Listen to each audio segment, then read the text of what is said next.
Hey YouTube, well, I'm gonna show you my EDC system because apparently that's what all the cool kids are doing. You may notice my system is a little ridiculous in just about every conceivable aspect because, well, let's just go through it. I think just as important as what we carry is how we carry it. So I'll explain that as well. Up here we've got the Raja 1. The Raja 1 rides in my my front right pocket. It would act as my primary defensive tool. I never use this for anything other than cutting through flesh. In my front left pocket rides the Raja 2. Now this one is its edge is pretty beat up. I tend to I use it for stuff once in a while. You gotta understand there's not that much you can use this for in a urban context. But it acts as a backup to my Raja 1, and I mean, if nothing else, you could dual wield if you really wanted to. But then again, I'm not really trained in that, so whatever. Now, this is what goes. Those pretty much completely occupy my front pockets. Nothing else goes in my front pockets except for those. So these go in my back pockets. My rear right pocket goes my cell phone.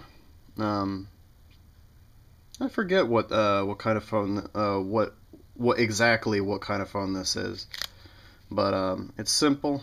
One thing I like about it is it's waterproof. It's been submerged in water a multitude of times over its lifetime, and it's got a light built into it. I thought that was pretty cool. In dark areas, that helps a lot.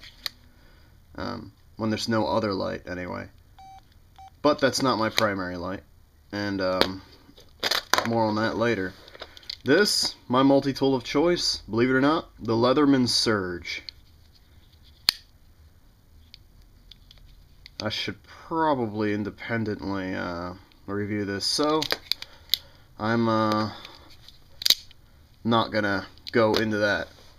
Check for another video on this on my channel, because this is a whole video on its own. Now, in my back left pocket, Phoenix LD20. Love it. I don't know what to say about this. It was a lot of money, and it was worth it, and I carry it with me every day. Now this is a little deceptive. This looks like a simple wallet.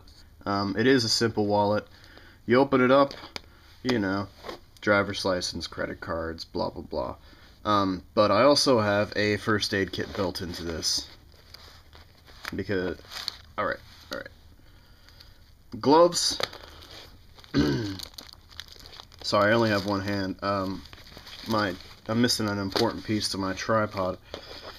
And another aspect of my first aid kit. In here we've got Benadryl, ibuprofen, aspirin. I think we have some 3x3s. I think we have a 4x4. We've got, this is tape right here around the gloves. This is tape to secure it. Really, I'm not going to be tackling heavy bleeding with this thing. If anything, I would probably break this open specifically for the ibuprofen, the Advil, the diphenhydramine hydrochloride, Benadryl. I will be upgrading this phone soon to something with a far better camera. And when that happens, I will essentially be carrying a camera with me all the time, and I think that's a pretty good capability to have on you at all times, if not just for the everyday recreational uses of having a camera on you. The use of, say, if a police encounter, it's always good to record a police encounter if you have that capability. All right, well that's it. That's all I got to say for now. Oh, no. One thing already. So, I'm going to demonstrate to you specifically how I carry this. So, first thing that goes in is probably the Raja 1. Alright. Raja 1 rides in the front pocket. Easy. Raja 2 rides in the other front pocket. Wallet goes into the rear pocket. The flashlight goes into the rear pocket left of the wallet. The phone and the Leatherman Surge go in together into the other rear pocket. More important than having everything be super duper highly optimized is having everything be super duper highly consistent. I always ride this in my front right pocket. I always ride this in my front left pocket. I always ride my light in my rear left pocket. That is always, it's a consistency thing. If you're consistent, you'll be able to access it quickly. That's kind of the way I always lay it out. Now, my Raja knives, I do not sometimes, every once in a while, there's some extenuating reason for why I cannot carry my Raja 1 and my Raja 2. I mean, look at them, they're big knives. There's going to be situations where you can't walk around with a giant freaking machete sticking out of your pocket. In those instances, I'm going to have either some sort of a replacement or some sort of improvisational thing or something discreet, like a pen, clipped in its place. The point is, my primary weapon is always in my front right. My secondary weapon is always in my front left. This is always going to be the one I go to first. This is always going to be the one I go to second. Okay? If somehow, some way I got disarmed of both of those, I've got the Leatherman. You absolutely can use a Leatherman Surge knife in a defensive manner. Now, let's say I can't have any knives on me, no blades, no Leatherman, no Raja 1, no Raja 2, and none of the smaller blades that I own. In that case, I'll be riding my flashlight in the place of where I would ride my Raja 1, because my flashlight would then act as my primary weapon. It would act as an impact device and fist load.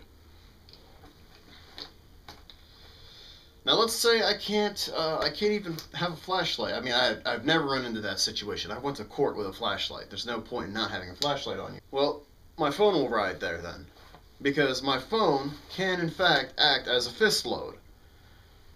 I wouldn't really want to use it as such. I'd rather use it to call 911. But if I absolutely had to, I absolutely could. Even in places where they do not allow phones, I have my phone on me, because a phone is an important tool. More important than any defensive thing, more important than any first aid thing, more important than any of that is being able to call 911. Because ultimately, what you do is a short-term fix to the situation. Now, it could be the short-term fix that's going to save your life. That's why we carry guns. That's why we carry knives. That's why we carry less than lethal pepper spray, taser, whatever the heck you want to carry.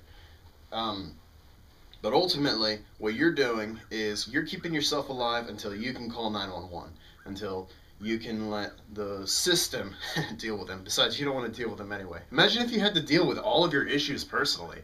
Imagine if you got robbed on the street and like you had to like chase them off with a knife, and then then they came back for revenge, and you'd have to like go deal with that.